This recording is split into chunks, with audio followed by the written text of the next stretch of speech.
ఐక్యతగా ఉండి ఈ సమావేశాన్ని జయప్రదం చేసుకోవడం జరుగుతుంది.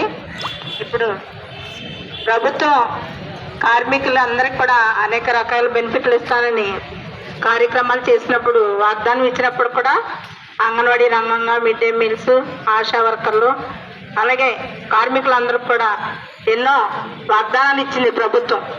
ఎలక్షన్ టైంలో మేము అంగన్వాడీకి అయితే 42 రోజులు సబ్మిట్ చేసినప్పుడు అప్పుడు ప్రతిపక్షంగా ఉన్న నాయకులందరూ కూడా టెంట దగ్గరకు వచ్చి మీకు జీతాలు పెంచుతాం, మీ సమస్యలు ఏమైతే ఉన్నాయో సమస్యలన్నీ కూడా పరిష్కరించడానికి మేము కృషి చేయడం కాకుండా తప్పనిసరిగా మా ప్రభుత్వం వచ్చిన తర్వాత మీ సమస్యలను పరిష్కరిస్తాము అని వాగ్దానం చేశారు.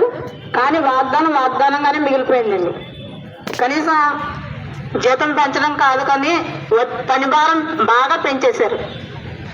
ఇదివరకైతే వాలంటీర్ వ్యవస్థ ఉండేది కాబట్టి ఆ వాలంటీర్ వ్యవస్థ ద్వారా అనేక రకాల పనులు, సర్వే పనులన్నీ జరిగాయి.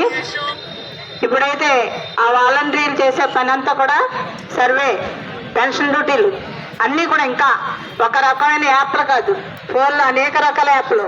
ప్రభుత్వం ఇచ్చే ఫోను నాసిరకం ఫోన్లు అయితే అసలు పనిచేయట్లేదు. అటువంటి పరిపాలన జరుగుతుంది.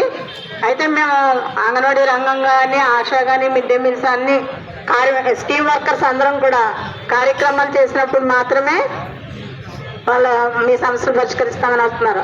కానీ పరిష్కరించాలని వాగ్దానం ఒకటే చేస్తున్నారండి. అసలు ఒక్క సమస్య కూడా పరిష్కారం కాలేదు. కాబట్టి ప్రభుత్వం ఎన్నిసార్లు మేము డిమాండ్ చేస్తున్నాము, ఈ సమయంలో కూడా మేము మా సమస్యలు పరిష్కరించాలని కూడా ప్రభుత్వాన్ని విన్నవించుకోవడం జరుగుతుంది. కాబట్టి మా సమస్యలను పరిష్కరించాలని మేము ప్రభుత్వానికి హెచ్చరిక చేస్తున్నాము.